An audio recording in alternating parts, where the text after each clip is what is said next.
do sertão ao mar, da nascente ao deságue. O Rio São Francisco se transforma por cada lugar que passa e transforma a vida de quem passa por ele.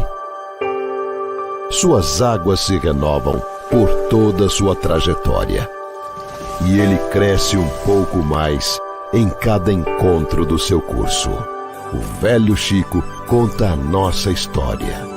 E assim, inspirados e motivados pelas mudanças, decidimos evoluir mais uma vez.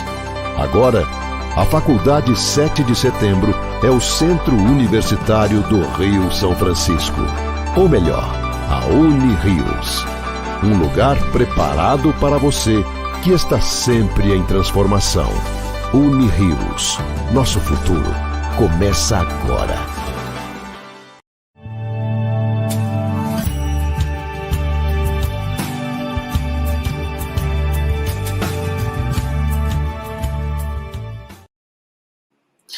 Olá pessoal, boa noite, sejam bem-vindos a essa live da Semana Jurídica. E a gente escolheu um tema aqui, um tema que tem uma importância gigantesca, prática, e que vai demonstrar uma evolução do direito brasileiro que está indo num determinado sentido que eu pessoalmente espero que venha a ser barrado, né, pelo judiciário, se venham a ser barradas algumas iniciativas da Fazenda Pública, né? A gente vai falar aqui de responsabilidade tributária dos sócios e a questão referente ao empreendedorismo, né? O risco do empreendedorismo aumentando. A gente sabe que não vamos remontar aqui historicamente todo o surgimento, onde surgiu pessoa jurídica e a partir de que momento as pessoas, esses grupos passaram a ser considerados pessoas diferentes daquelas que compõem o grupo. A partir de que momento se fala que há um patrimônio do grupo, não patrimônios individuais. A gente não vai discutir isso aqui, quero trazer para as discussões mais recentes, quando a gente fala da fundamental importância da criação de pessoa jurídica como meio de incentivar o empreendedorismo. Vejam, inclusive há quem define empreendedorismo como um comportamento de quem gosta de assumir riscos. E tem algo disso, sim. Você pode criar um empreendimento, mas ter certeza absoluta que ele dará certo, não, você nunca vai ter. Normalmente as pessoas usam suas economias para fazer um empreendimento e sabem que estão colocando essas economias em risco. Isso é natural da atividade empresarial. Agora, há uma necessidade de se proteger essa pessoa que vai assumir risco, porque a gente tem que lembrar que a gente está num sistema capitalista.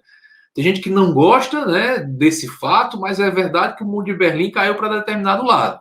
A Constituição brasileira deixa claro que o sistema é capitalista quando fala do valor da livre iniciativa, certo? É verdade que a Constituição diz, somos capitalistas, mas não capitalismo selvagem, né?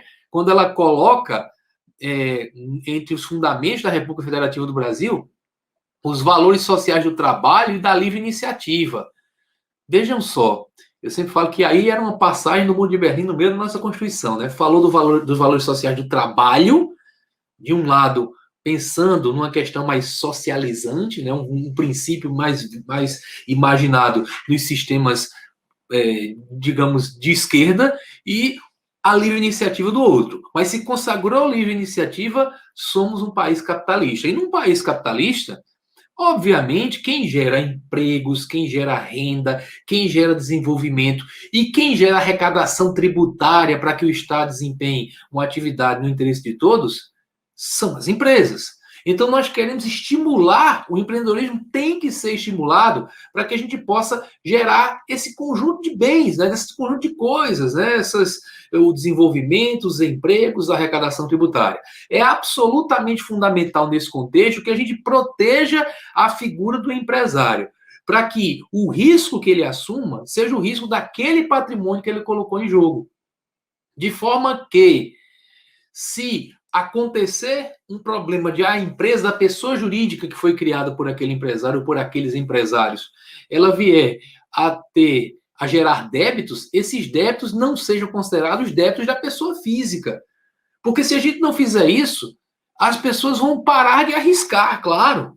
né? E o risco é fundamental para que esses empreendimentos sejam criados. Só se faz descobertas, só se criam só se criam novas ideias, colocam na prática, né? Só se coloca essas ideias na prática se houver há um risco, né? O sujeito colocando as ideias na prática, investindo seus recursos, há um risco. Agora, que esse risco seja relativo aos recursos investidos. Então, por isso surgiu a ideia de separação patrimonial. Uma coisa é o patrimônio de A, outra coisa é o patrimônio de B, e outra coisa é o patrimônio de X limitada. A pessoa jurídica que foi criada por A e B para desempenhar uma atividade empresarial. Essa é a lógica do sistema, que protege o empresário, dizendo, olha, se forem gerados débitos na sua atividade empresarial, os débitos serão da pessoa jurídica. Seu patrimônio pessoal não será atingido. Se você estudou direito empresarial, você vai lembrar, né? Eu tenho responsabilidade pela integralização da minha cota, né? E responsabilidade solidária pela integralização de todo o capital social. Mas fora disso, meu patrimônio particular não pode ser atingido.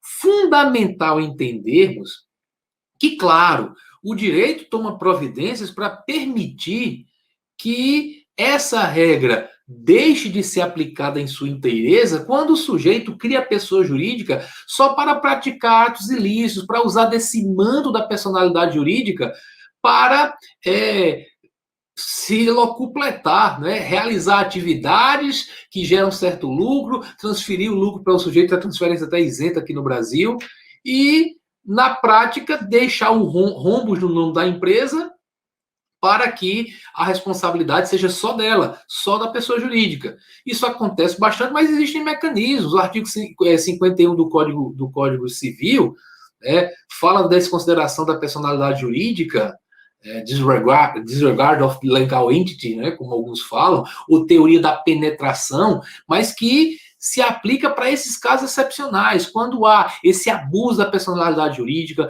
quando há confusão patrimonial. Você deve lembrar daquele caso do sujeito que é sócio de uma empresa e paga suas despesas pessoais com o cartão da empresa, depois paga alguma coisa da empresa com seus recursos. Então você vê que está tudo misturado. Então, se está tudo misturado, há uma confusão patrimonial, há a responsabilidade do sócio, mas a regra é haver a separação patrimonial.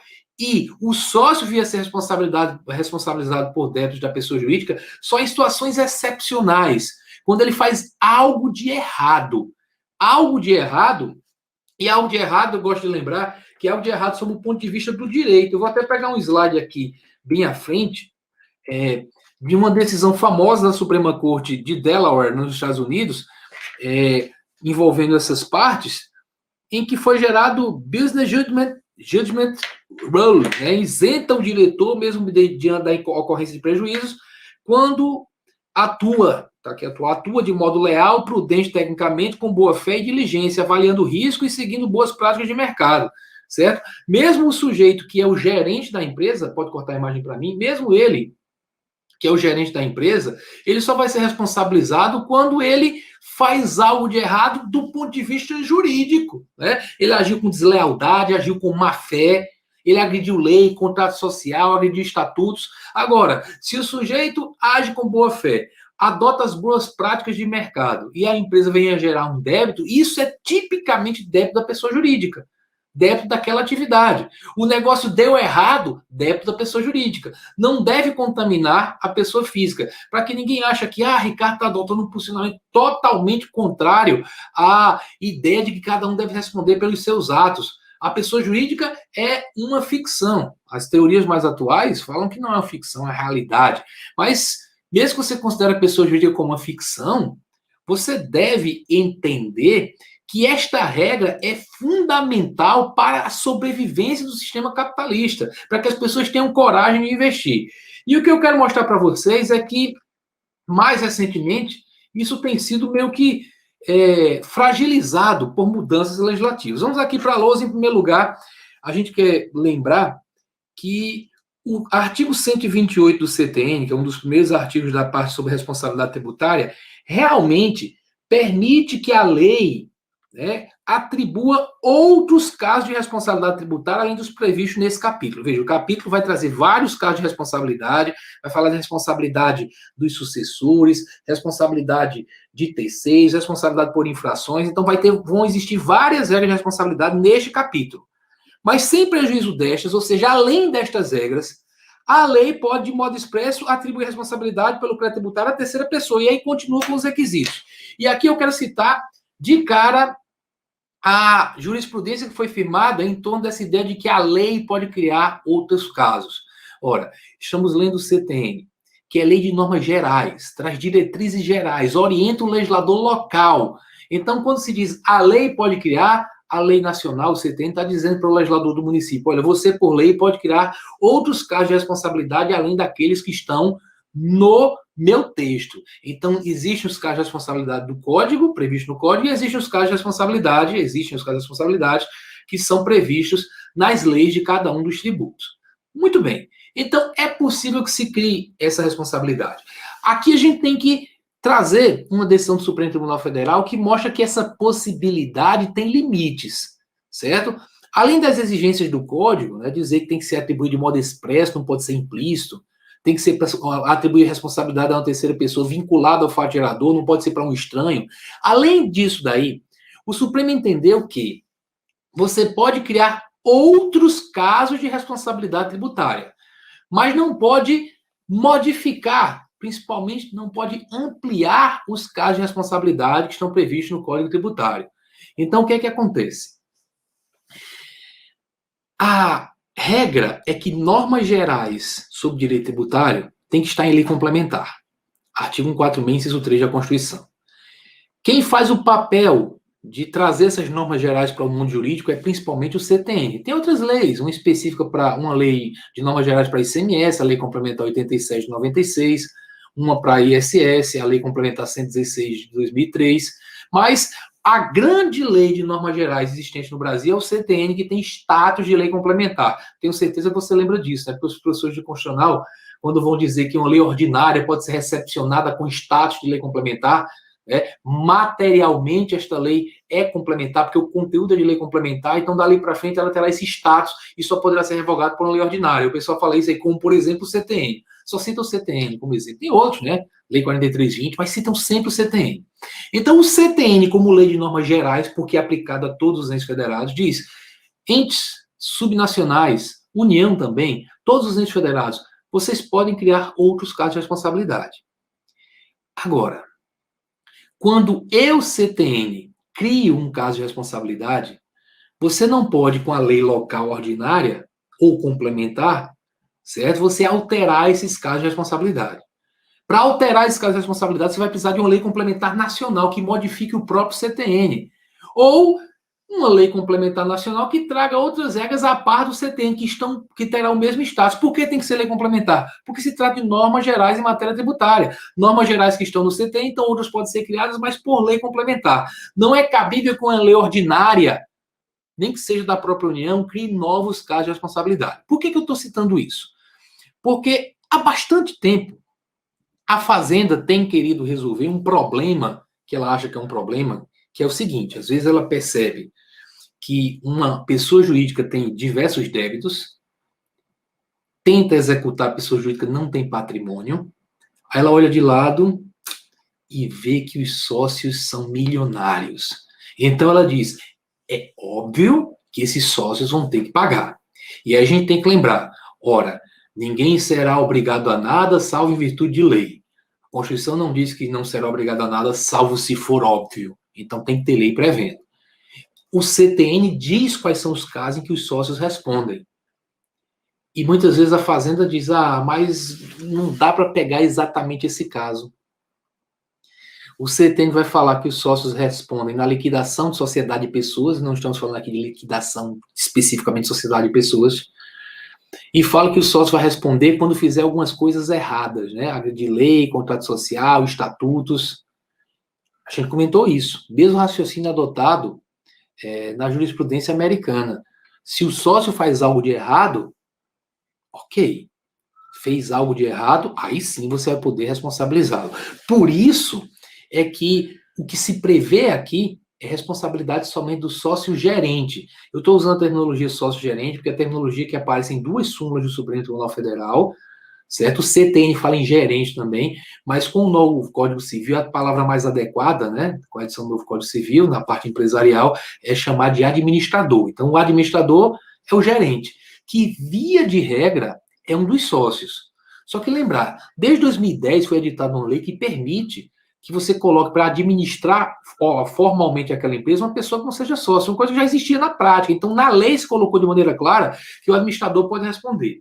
Então, o que acontece? O CTN diz em que caso o sujeito responde, mas são poucos casos.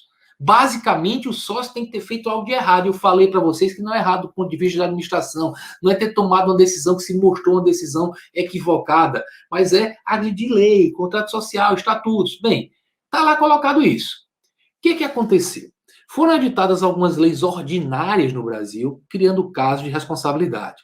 E a Fazenda alegava o quê? Ora, existem casos de responsabilidade tributária do sócio no Código. Mas, voltemos aqui para a lousa.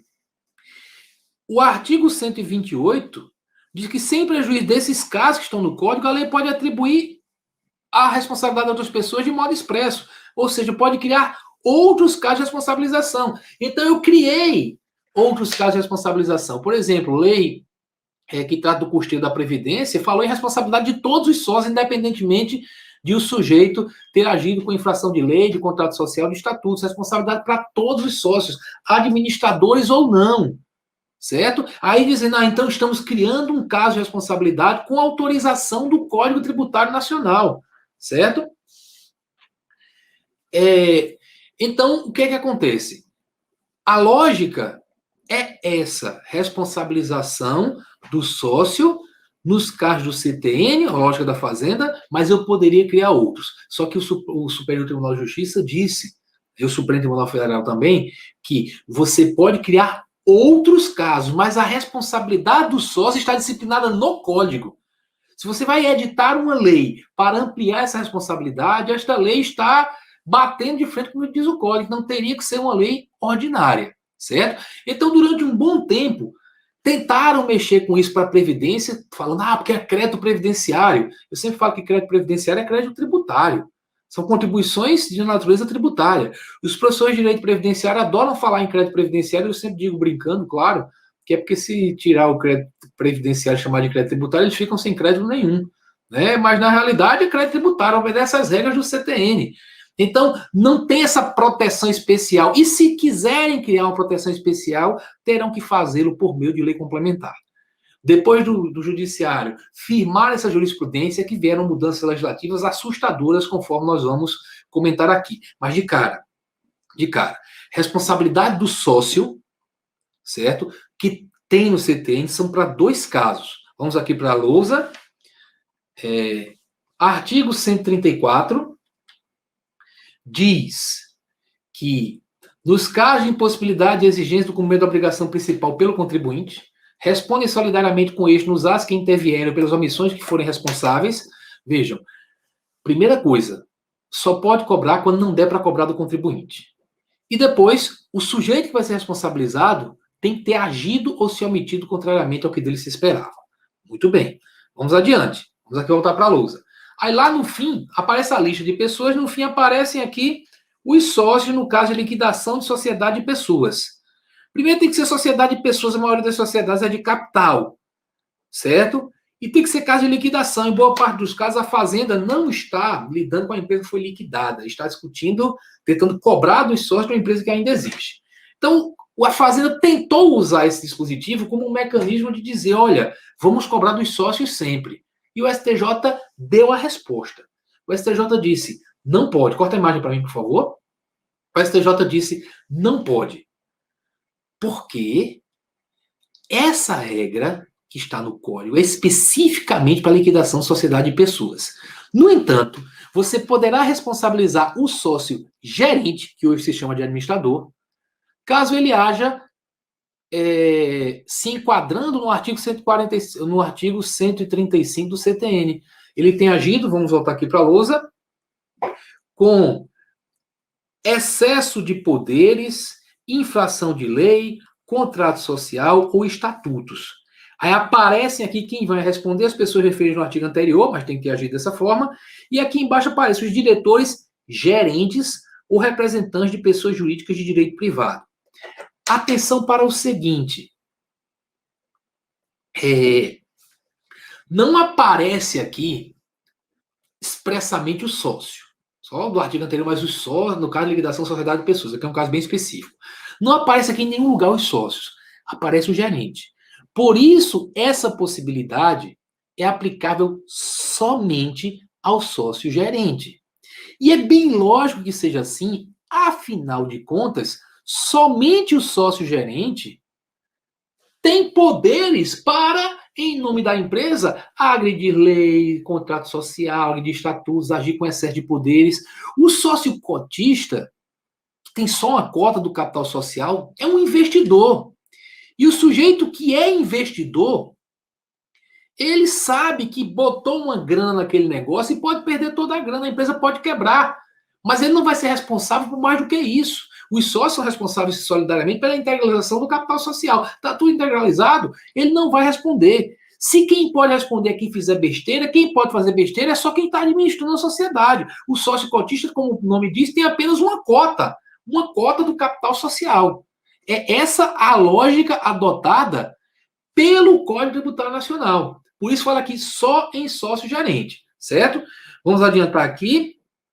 Esse contexto, olha só, súmulas de grande importância, 430, dizendo que o inadimplemento da obrigação tributária pela sociedade não gera por si só a responsabilidade do sócio gerente. Veja que fala do gerente aqui, o administrador, certo? E tem aqui a expressão não gera por si só, porque o que aconteceu? Depois de derrotada na justiça, quando a justiça disse o artigo 134 só vale para liquidação sociedade de pessoas. O 135 pode ser usado por você, Fazenda, mas tem que haver agressão à lei, agressão ao contrato social ou agressão a estatutos, ou agir com excesso de poderes, né? Bem, a Fazenda raciocinou e saiu com a seguinte e absurda tese. Ora, se o administrador não tomou providências para quitar os tributos, ele agrediu a lei, porque a lei exige que ele quite os tributos. Então, eu vou responsabilizá-lo. Ele está num dos casos do artigo 135. Ora, raciocine comigo. Se essa tese colasse, essa tese absurda, absegue, abmuda colasse, o que iria acontecer? Todos os casos que a Fazenda estivesse cobrando porque um tributo não foi pago, todos os casos cairiam nessa vala. Sempre seria possível responsabilizar o sócio. Sempre. Se a Fazenda está cobrando, é porque no entender dela está devendo. Então, sempre que ela fosse cobrar, ela poderia cobrar do sócio. E não se quer uma regra genérica assim. A gente falou a lógica aqui inicialmente. A lógica é proteger, certo? Proteger os sócios, para que eles possam exercer sua atividade empresarial. Então, não basta o inadimplemento. Tem que haver outro tipo de ilegalidade. Existem várias ilegalidades. Já vi uma decisão falando, por exemplo, de um caso que o sócio-gerente foi condenado por sonegação fiscal. Aí ele agrediu a lei de maneira extremamente forte, né? Cometeu um crime, certo? Então, tem que ele ter feito algo além de deixar de pagar o tributo. Algo além. O mero inadimplemento, por si só, não gera essa responsabilidade. É interessante que eles colocam aqui a expressão por si só. Porque, obviamente, para ser responsabilizar o sócio-gerente, tem que haver débito, né? Tem que haver inadimplemento, certo? Mas por si só não, tem que haver alguma outra coisa. E aí, dentro desse contexto, eu quero comentar também a súmula 435, que é um exemplo de uma coisa que pode acontecer, certo? Que se enquadra nesse tipo de ilícito que justifica redirecionar a execução contra o sócio-gerente. Essa coisa é dissolver irregularmente a sociedade. Vejam, o sócio-gerente, se ele percebe que a sociedade tem problemas, não vai conseguir pagar todos os seus créditos, bem, não dá para pagar todo mundo, pode buscar mecanismos como recuperação judicial, autofalência, declaração de falência. Existem mecanismos. Se não tem débitos outros, vamos fazer liquidação. Né? Se tem sem patrimônio suficiente para pagar seus créditos, mas existe um procedimento. Então, existe como você encerrar legitimamente a sociedade, certo? Existe o procedimento. Se você faz o que a gente chama de fechar a brasileira, que é simplesmente Ah, não está dando mais certo esse negócio. Vamos fechar a porta, bota uns cadeados lá embaixo, devolve o prédio e vamos viver nossas vidas. Então, isso é uma dissolução irregular. A súmula 435 permite presumir que houve essa dissolução irregular, que, portanto, permite responsabilizar o sócio, gerente, quando a sociedade deixa de funcionar no seu domicílio fiscal. Esse domicílio fiscal foi indicado para o ofício, ou seja, o sócio-gerente, o administrador, tem de suas responsabilidades a de indicar corretamente para o poder público o seu domicílio fiscal. Se for mudar de lugar, tem que avisar. Se sumiu, ninguém sabe onde está, deixou de funcionar aquele local que foi indicado como seu domicílio, se presume que aconteceu isso, que a sociedade foi dissolvida irregularmente. E isso justifica o redirecionamento da execução fiscal contra o sócio-gerente. Vamos para a lousa, para que a gente veja aqui no artigo, na súmula 435, que se diz que se presume dissolvida irregularmente a empresa que deixar de funcionar no seu domicílio fiscal, sem comunicação aos órgãos competentes, legitimando o redirecionamento da execução fiscal para o sócio-gerente. Veja, novamente fala sócio-gerente. Mesmo sendo súmulas editadas posteriormente ao Código Civil de 2002, ainda se usa essa terminologia, quando, repito, a terminologia atual é chamada de administrador. Que, atenção, pode ser sócio ou não. Já falei que você pode trazer uma pessoa de fora. E aí, vejam só, como o CTN no artigo 135 não fala sócio-gerente, fala gerente.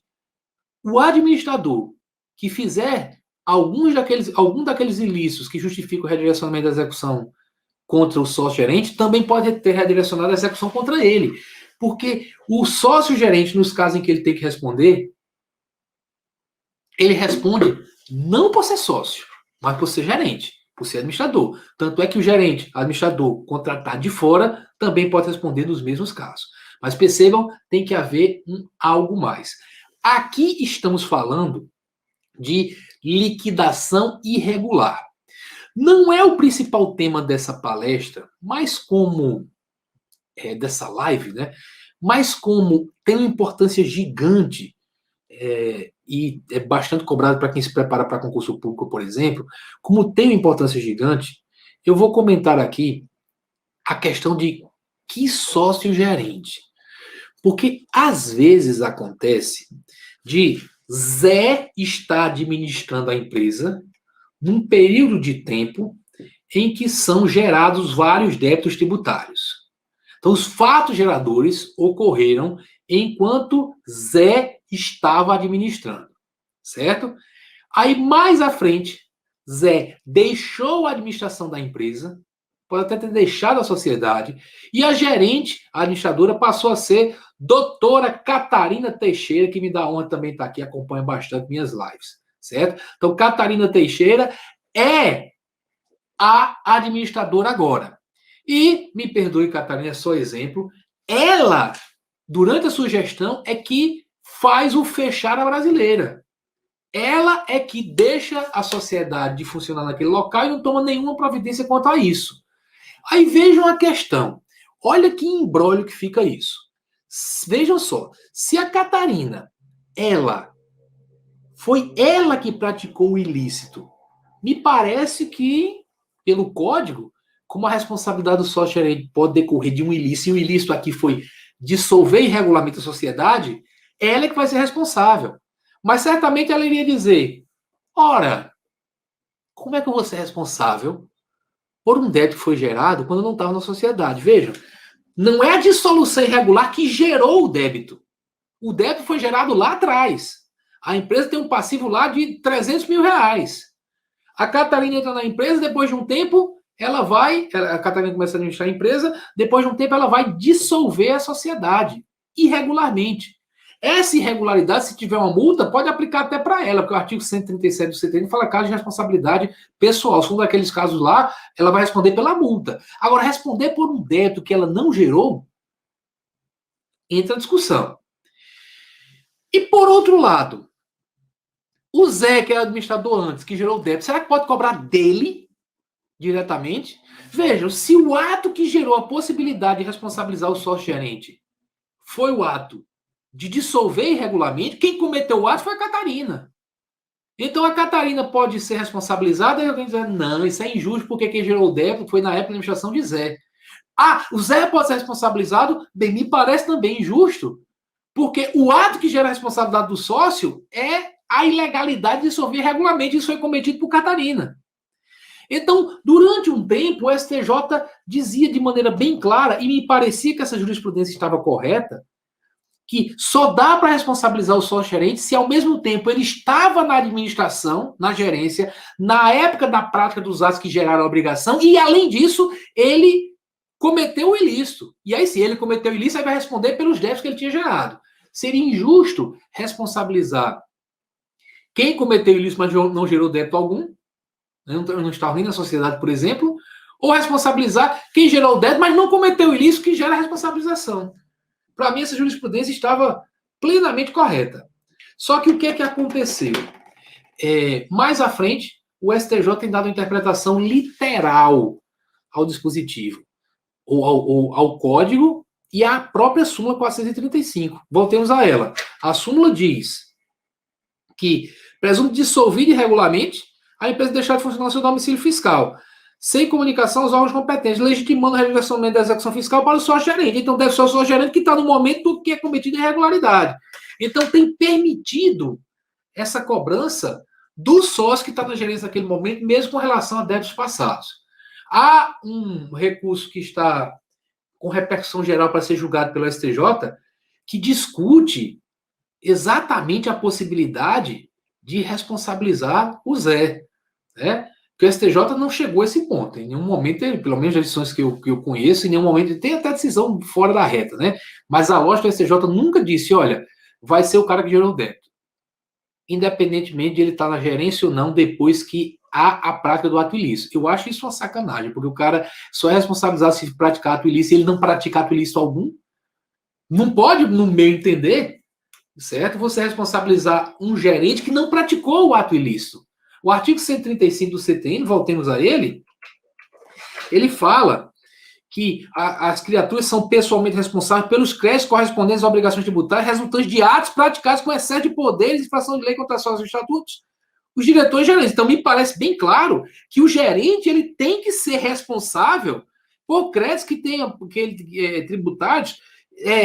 Isso vai acontecer somente quando ele tiver agido, ele, com excesso de poderes, infração de lei, contrato social e estatutos.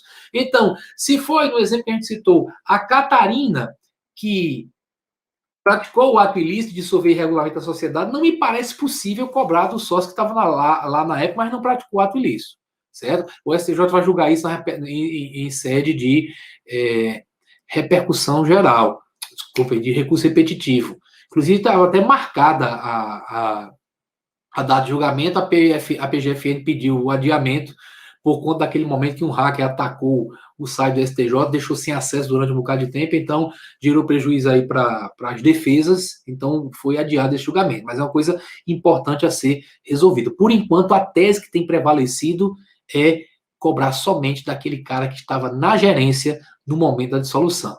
Então, mais uma vez, eu te peço perdão, Catarina, porque nesse caso do exemplo, você teria a responsabilidade, segundo a jurisprudência, no meu entender, errada do STJ, atualmente prevalente. Beleza? Muito bem. Mas isso tudo a gente está falando de ilícito. O sujeito praticou um ilícito e veio a ser responsabilizado. Que a gente até diz razoável, bastante razoável. Está dentro da lógica que eu falei para vocês de proteger o empresário, mas não proteger o empresário que está fazendo besteira. Tá? Inclusive, nesse caso, a jurisprudência entende que quando o cara cai na malha do artigo 135, a responsabilidade dele é originária. A responsabilidade surge contra ele no momento que ele pratica o ato ilícito. Então, você não precisa desconsiderar a personalidade jurídica. No processo de execução, por exemplo, está executando, colocar na certidão de dívida ativa a pessoa jurídica e o sócio, na execução fiscal, você pode tranquilamente executar o sócio, redirecionar da pessoa jurídica direto para o sócio sem instaurar o incidente de desconsideração da personalidade jurídica. Porque nesse caso, não é que você está desconsiderando, tirando o véu para entrar no patrimônio dos sócios. Não. Nesse caso, como o código diz, são pessoalmente responsáveis os sócios que fizerem isso, se diz que a responsabilidade sai originariamente, certo? Contra o sócio. Então não precisa desconsiderar a personalidade jurídica, que a responsabilidade já é do sócio. Agora, o que eu acho assustador é o seguinte, como eu falei para vocês, volta a imagem para mim, por favor. como eu disse para vocês, foram editadas algumas leis ordinárias no Brasil, todas consideradas inconstitucionais pelo Supremo Tribunal Federal, criando casos de responsabilização do sócio, além daqueles previstos no CTN. Mas eu falei para vocês que o problema é que essas leis eram ordinárias. Mas aí veio a lei complementar, vamos para a Lusa, 123 de 2006, com suas alterações, tá? E essa lei é complementar.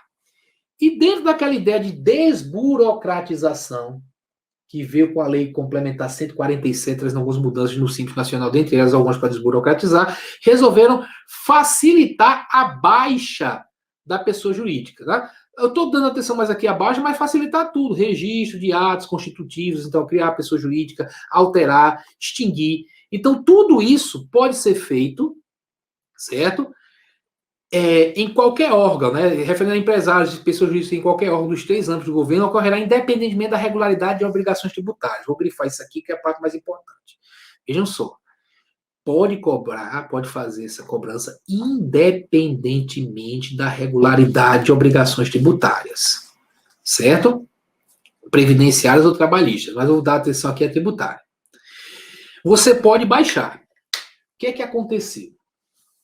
Quando esta lei foi editada, a Lei Complementar 147, fazendo alteração desse dispositivo, eu lembro que eu estava dando uma aula em Belo Horizonte quando uma pessoa me perguntou, olha essa lei, trouxe isso, que legal, né? Permitiu a baixa.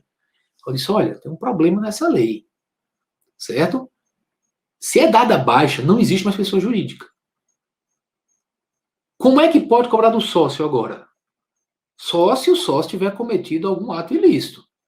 Se deu baixa, e nesse caso já a dissolução é regular. Dissolução da pessoa jurídica é regular. Não é dissolução irregular, não. Da dissolução irregular, sobre ela nós comentamos anteriormente. Catarina está dizendo aqui que se ferrou, mas entende entende o mais coerente. Eu particularmente acho, Catarina, que o mais coerente é responsabilizar somente se quem estava na gerência e se quem estava na gerência estava na administração também quando o débito foi gerado. As duas coisas ao mesmo tempo. Para mim, não dá para você responsabilizar o gerente anterior, que mesmo tendo gerado o débito, não cometeu o ato que justifica redirecionar a execução contra ele. Então, pelo gerente anterior, os débitos gerados por ele, certo? Sem cometer nenhum ilícito, débito da atividade normal empresarial, ele tem que estar protegido quanto a isso.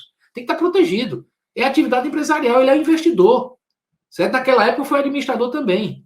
Quanto ao sócio cotista, para mim, nunca poderia ser cobrado, salvo se ele estiver administrando a empresa ao mesmo tempo. Então, como a Catarina falou aqui, para mim tem que ser os dois requisitos ao mesmo tempo. Ele está na gerência no momento da dissolução e estava na gerência também no momento em que o débito foi gerado. Tá?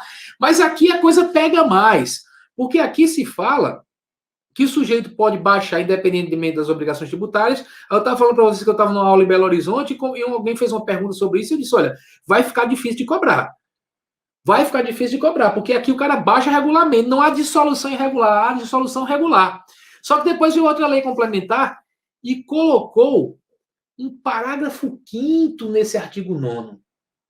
Esse parágrafo 5º diz que a solicitação de baixa do empresário da pessoa jurídica importa responsabilidade solidária dos empresários, dos titulares, dos sócios e dos administradores. Vejam, separaram. Administrador, ele é responsabilizado no caso desses ilícitos. Nesse caso, a baixa lícita, certo? A baixa regular, a extinção regular da pessoa jurídica gera a responsabilidade do sócio cotista também. E o sócio cotista, pessoal, é somente um investidor.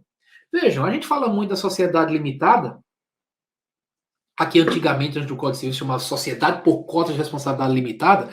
Esse nome limitada vem justamente da responsabilização do sócio ser limitada à integralização da sua cota e, solidariamente com os outros, de todo o capital social. Só isso. Se a empresa quebrar, ele não responde. O nome limitada vem daí. Só que, a rigor, se a gente olhar o significado limitado nessa expressão, essa palavra também vale para sociedades por ações, sociedades anônimas. Vale também. E aí eu quero que você... Tem alguns que estão pensando assim, pô, o Ricardo está muito contra o fisco nesse posicionamento. Porque, na realidade, o cara é sócio, deveria responder. Mas eu quero que você imagine, você investir na Bolsa de Valores. Você chegou lá, olhou para uma ação, olhou lá e disse, IRBR3, Instituto de Resseguros do Brasil, tô achando que vai dar bem isso aqui, vou colocar todas as minhas economias. Você tem lá 100 mil reais guardados. Aí você pega os 100 mil reais e pau, tudo nessa ação. Depois você recebe a notícia lá que teve fraude disso, daquilo outro, a empresa quebrou por completo. Suas ações viram pó, viram zero. Só que você sabe que corria esse risco da ação virar pó. Você sabe que corria esse risco, certo? Agora, imaginem que alguém chega batendo na sua porta. O Instituto de Resseguros do Brasil tinha. Você sabe que ele quebrou e deixou um monte de débito, né? Inclusive vários débitos tributários. Então eu vou entrar no seu patrimônio, vou cobrar de você, você vai ter que pagar, senão seus bens vão ser penhorados. Isso você acha absurdo. Por quê? Eu não tenho nada a ver, eu sou só investidor, não estava administrando, sei nem o que esse instituto está fazendo. Esses mesmos argumentos são cabíveis para as pessoas jurídicas que se organizam como sociedades limitadas.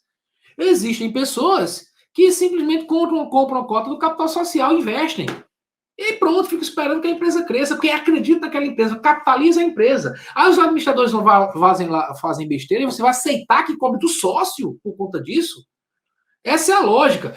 O Leonardo fala que aí seria um laranjal. O administrador que não pagou sairia da sociedade, entraria um orange e eles poderiam baixar a moda brasileira, o crédito tributário ficaria. Veja só. Se o administrador que gerou o débito, ele está na empresa e está administrando, por que ele faria isso se ele não tem responsabilidade? Veja a regra, ele não tem. Ele não tem responsabilidade tributária. Ele gerou o débito. Eu não estou falando de débito que ele gerou e praticando atos ilícitos. Se ele praticou atos ilícitos, se ele mandou fraudar a contabilidade da empresa, se ele teve ingerência sobre isso, ele responde. Mesmo que saia depois, ele responde que ele foi responsável por aquilo. Certo? Eu estou falando do caso do administrador que fez com que a empresa gerasse débitos, mas débitos naturais decorrentes de sua atividade empresarial. Ele não precisa nem sair. Ele não responde. Certo? Ele não responde por nada. Aí, para que ele vai botar outro para sair? Aí vai responsabilizar o outro. Ele simplesmente poderia ficar lá e, se fosse parar de funcionar, desse baixa de uma maneira regular. E aí tem o problema dessa outra regra. Certo? Então, a lógica que eu estou citando aqui é você tentar proteger quem é investidor. E eu acho que vocês entendem que a sociedade por ações, a sociedade anônima, ela é uma sociedade limitada também.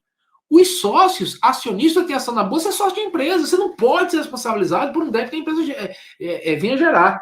Claro que, às vezes, acontece, lá, dado que o nosso colega Leonardo está falando de algumas coisas fora da legalidade, às vezes, acontece de o sujeito que é sócio, somente cotista, é ele que está administrando a empresa.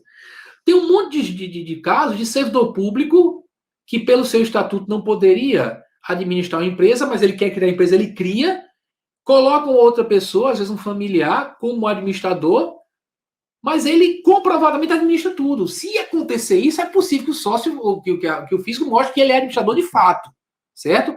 É essa a lógica. Agora, ele também fala que a gente está falando de uma mais uma garantia do crédito, parece que o que estão criando é isso, mais uma garantia do crédito, né? Aí, isso daqui foi criado, você pode dizer, é só para o Simples Nacional, o sócio vai ter que responder também, mas acontece que essa mesma lei complementar 147, vamos aqui para a luz, desculpa, voltei, ela incluiu nessa lei, dezembro de 2007, que vale para todas as empresas, não só do Simples Nacional, 123 só para quem é optando do Simples, colocou a mesma regra, no artigo 7º-A, que fala de vários atos, inclusive extinções em baixas, e diz que não depende da regularidade de obrigações tributárias. Vejam só, não depender de regularidade de obrigação tributária significa exatamente você dar baixa, mesmo que tenha débito. Que antigamente você precisava trazer um documento mostrando que não tem débito em nenhuma das esferas, aí dava baixa. Se você tivesse débito, quite o débito, não pode dar baixa antes. A pessoa, pô, não posso nem encerrar a atividade da empresa, vou ficar tendo que entregar a declaração tributária, cheio de problema para resolver ainda, porque a empresa ainda existe. Eu vi, na minha época, quando eu fui auditor da Receita, eu vi vários casos de pessoas que chegavam lá, a empresa não está funcionando há 5 anos, vou tirar uma certidão aqui, porque eu preciso. Aparecia certidão positiva, porque multa, porque não está entregando declaração de inatividade. Certo? Então, a lógica foi, vamos facilitar, vamos desburocratizar a baixa. Colocaram na lei que, acontecendo isso, voltemos aqui para a lousa, do mesmo jeito, se solicitar baixa nessa hipótese do caput, pedir baixa mesmo tendo débito, isso vai gerar responsabilidade dos titulares, dos sócios e dos administradores, do período de ocorrência dos respectivos fatos geradores. Percebam claramente que estamos falando a respeito de a empresa ser dissolvida regularmente. E, nesse caso, responsabilidade para todo mundo, administrador, sócio, mesmo sendo cotista, titular, todo mundo. Todo mundo vem a ser responsabilizado. E eu estava procurando na jurisprudência do STJ, o STJ não tem aplicado isso, não tem discussões profundas a respeito ainda não, mas quando tentam invocar isso, ele diz, olha, isso tem que ser aplicado em conjunto com o artigo 135. É só se o sujeito agrediu lei, contrato social, estatutos. Bem, se o sujeito é sócio cotista de verdade, não aquele que disfarçadamente está como cotista, mas na realidade administra a empresa. Se ele é cotista de verdade, ele não tem como agredir lei, contrato social e estatutos. Assim como você comprou a ação da IRBR, não tem como agredir lei com essa empresa. Você não tem nenhum poder de administração. Certo?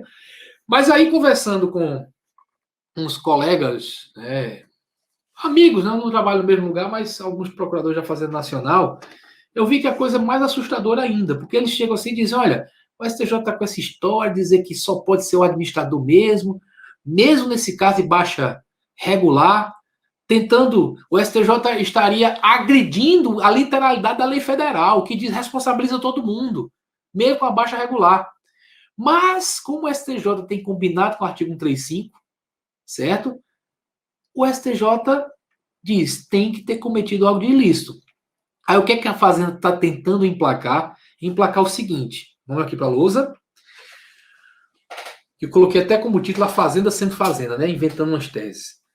Eles vão no Código Civil, que diz que depende da deliberação dos sócios, além de outras matérias indicadas na lei ou contrato, a incorporação, fusão e dissolução da sociedade. Vejam só, o administrador, ele não pode tomar a decisão sozinho e dissolver a sociedade, extinguir. Ele não pode dar essa baixa sozinho. Tem que haver deliberação dos sócios. Como é que se dá essa deliberação? Vamos aqui no artigo 1033 do mesmo Código Civil, dissolve-se a sociedade quando ocorrer consenso unânime dos sócios. Se for sociedade por prazo indeterminado, que é a maioria dos casos, tem que haver deliberação dos sócios por maioria absoluta.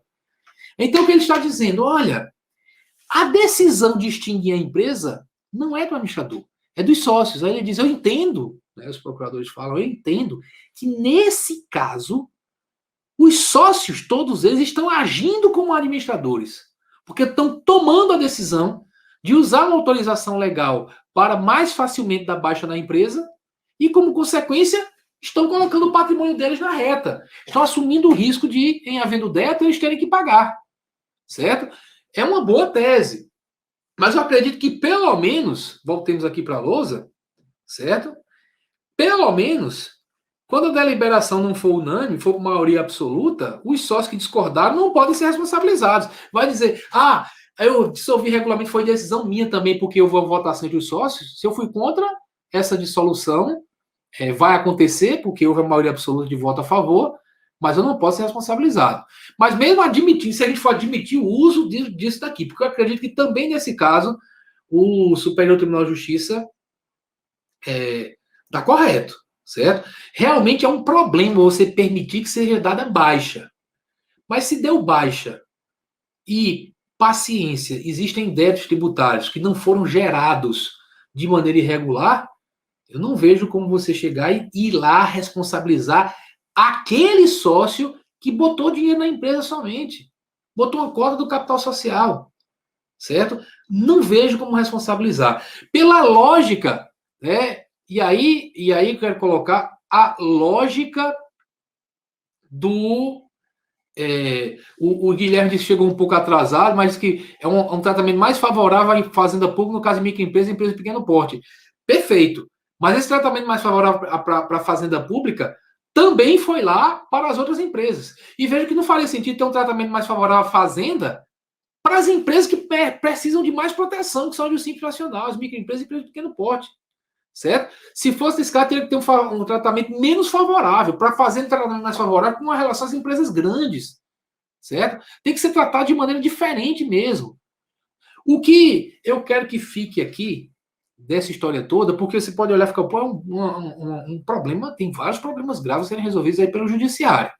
E nesse caso, como é que eu vou juntar a ideia de desburocratizar, facilitando a extinção da empresa, com a ideia de não poder cobrar de ninguém, só poder cobrar se o cara tiver agido contra a lei, contrato social e estatutos? Olha, eu quero que a gente volte para o começo do que eu falei nessa live. Empreender é correr riscos. O sistema capitalista precisa de empreendedores. São os empreendedores que geram as pequenas empresas, que viram médias, às vezes que viram grandes. São eles que vão gerar os empregos no país, o desenvolvimento, a arrecadação tributária, inclusive os que dão certo. Mas para isso a gente tem que garantir a essas pessoas que o que vai correr de risco, e já é muito risco, é o capital que ela botou ali. Muita gente bota o capital de uma vida num negócio. Quem nunca viu falar de pessoas que entraram em PDV, por exemplo, do Banco do Brasil, pegaram toda uma grana, disseram, vou ter uma ideia, vai lá e perdeu tudo. Já é um risco muito grande. Muitos não estão dispostos a assumir esse risco. Muitos não querem de jeito nenhum. Eu não vou entrar nisso. Tem gente que fala assim, eu quero distância de CNPJ. O país precisa de gente com CNPJ, pagando a arrecadação tributária. E a maneira de fazer isso é garantir para o sujeito, olha, você não vai ter seu patrimônio que você deixou fora. Eu vou botar aqui 200 mil nessa empresa, porque eu confio nela, vou investir nisso. E aqui eu separei 30 mil, está guardado aqui para minha subsistência, as coisas forem dando errado aqui na empresa. Não sei quando é que eu vou poder tirar lucro. Esses 30 mil não podem ser pegos, a casa do sujeito não pode ser pega, porque senão não funciona. Não funciona. Não funciona o sistema capitalista. Não funciona. É absolutamente necessária a proteção a quem empreende nesse país. E eu quero só que percebam que essas disposições que nós estamos abordando aqui e essas teses criadas usando o Código Civil, certo? Elas caminham na contramão disso daí. O atual ministro da Fazenda falou em criar um passaporte tributário, para facilitar a vida das empresas menores que estão com débitos impagáveis.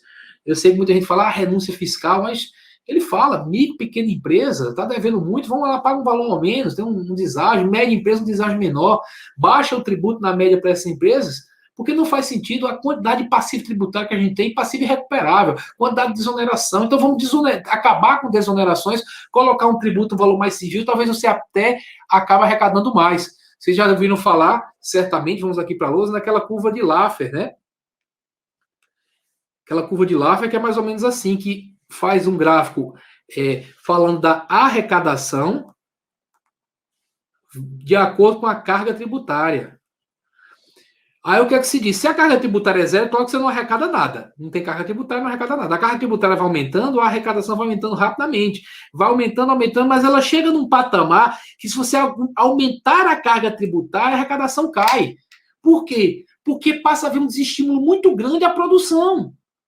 Um desestímulo muito grande até a regularidade. É o que acontece. Pessoas param de tentar crescer os negócios porque a carga tributária está muito alta e uma parcela muito grande, vai arranjando mecanismos para sonegar. Certo? Então, a partir desse ponto, você vai aumentando a lista, o cara deixa de pagar. Então, é aquela história. As pessoas pagando 15, todo mundo pagando 15, é melhor do que uma parcela de 30% pagando 30%. Né? Então, na realidade, o negócio fica meio complicado. Né? Então, você teria que estabelecer uma carga tributária razoável. Mas criar obstáculos ao empreendedorismo, criar mais riscos, por isso que eu coloquei como título da palestra, foi responsabilidade tributária dos sócios e o risco de empreender. O Estado tem que lidar com isso para que ele não crie um obstáculo muito grande. Eu sei que muita gente pensa de uma maneira totalmente diferente, dizendo que tratando o empresário como se o empresário fosse um ladrão que explora o trabalho alheio. Conheço muito empresário que vive assim, dizendo, rapaz, só quem está ganhando emprego, ganhando alguma coisa na minha empresa são os empregados. Porque eu não estou conseguindo produzir lucro. Claro que tem empresário que lucra pra caramba, mas eu estou falando daquele que começa, vai ter um empregadinho aqui, outro acolá, que demora muito para ter lucro. Esse cara tem que ter protegido pelo menos o que ele não investiu ali, ter guardado. É essa a lógica que eu quero colocar para você. Mas aí eu me dei ao direito aqui de trazer uma live mais com opinião também, não apenas falando o que diz a jurisprudência. Cada um tem seu posicionamento, certo? E respeito completamente a todos, beleza? Muito obrigado a Unirios e ao IAJUF, que fazem esse curso em conjunto, pela oportunidade de falar para todos vocês. Então, até o nosso próximo encontro, se for nas pós-graduações da Unirios, ótimo, for nos cursos preparatórios para concurso, ou nas minhas lives por aí, eu, de qualquer forma, já me sinto muito satisfeito. Até a próxima. Bons estudos. Tchau, tchau.